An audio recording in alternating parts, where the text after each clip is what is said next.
Salut tout le monde, je suis Marianne.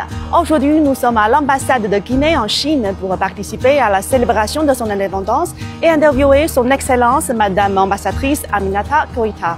J'ai interviewé beaucoup d'ambassadeurs et Madame Koïta se distingue particulièrement. Elle allie une douceur à la rigueur diplomatique, révélant ainsi le charme unique des femmes diplomates sur la scène internationale. À chaque visite, son accueil est aussi chaleureux que parfaitement organisé. Vous avez déjà très bien préparé. Oui. Alors, j'ai vu les calligraphies ici. Oui, c'est une manière de montrer notre coopération avec la Chine. C'est guinéen, c'est africain et c'est fait par nos tailleurs guinéens. D'accord. C'est de la dentelle, mais tenez-vous bien, j'ai acheté cette dentelle ici en Chine. Ah bon? Et quand je suis arrivée au pays, j'ai montré le modèle que je veux et puis on me l'a fait. Et puis les tableaux? Les tableaux, voilà, c'est des trucs qui reflètent la vie quotidienne du Guinéen. On veut montrer toujours notre coopération avec la Chine. Voilà. Et puis ce soir, quelles sont les personnalités que vous avez invitées? Nous avons invité les personnalités du ministère des Affaires étrangères. D'accord. Et je crois du ministère du Commerce. D'accord. Tous les ambassadeurs africains sont invités. D'accord. Et le groupe des ambassadeurs femmes de Chine aussi. Nous sommes fiers de célébrer la fête de l'indépendance de notre pays avec un pays ami qui est la Chine, qui nous a tenu la main depuis les premières heures de l'indépendance, qui a été l'un des premiers pays à reconnaître l'indépendance de la Guinée.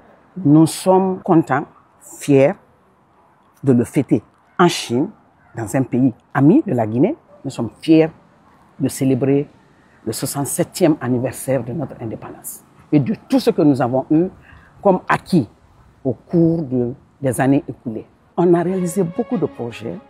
En montant, on a finalisé certains. En montant, on a débuté d'autres. La centrale hydroélectrique de Amaria, le projet a été signé ici en 2024 pendant le FOCAC en présence du président de la République de Guinée, le général Mamadi Doumbouya.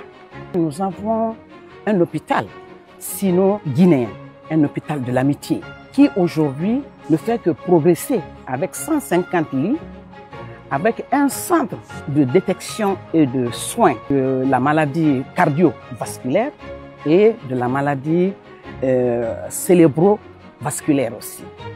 Nous avons eu, depuis 2022, chaque année, des bourses de formation pour les étudiants guinéens désireux de venir finir en Chine. Et ils sont nombreux.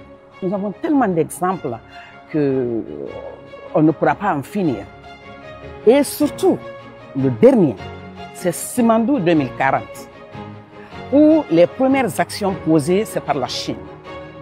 Aujourd'hui, il y a 2 ou 3 jours, le premier train, les rails que la Chine a eu à mettre, les premiers trains sont arrivés à Simandou, grâce à la Chine.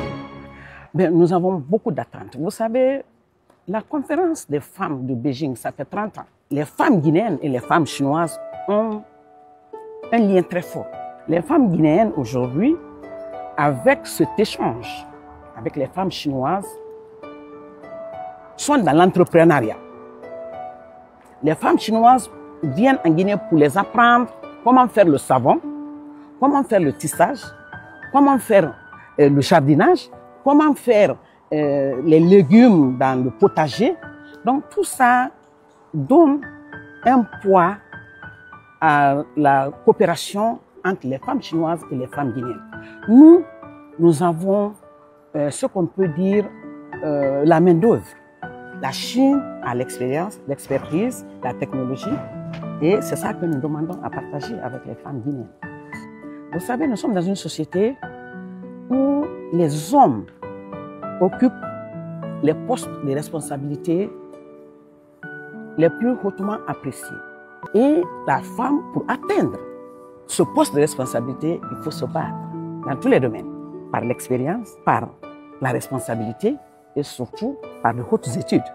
Nous faisons face à beaucoup de défis quand il s'agit d'une femme ambassadeur. Mais avec la résilience, avec la communication, avec l'écoute, parce que nous écoutons beaucoup, nous pouvons relever ces défis. Moi, chez moi, il n'y a pas de défi, il n'y a pas de challenge. Il y a juste un obstacle que je dois sauter. Et quand ça se présente à moi, à ma manière, je sais comment sauter les obstacles. C'est la sagesse. La sagesse. Merci beaucoup.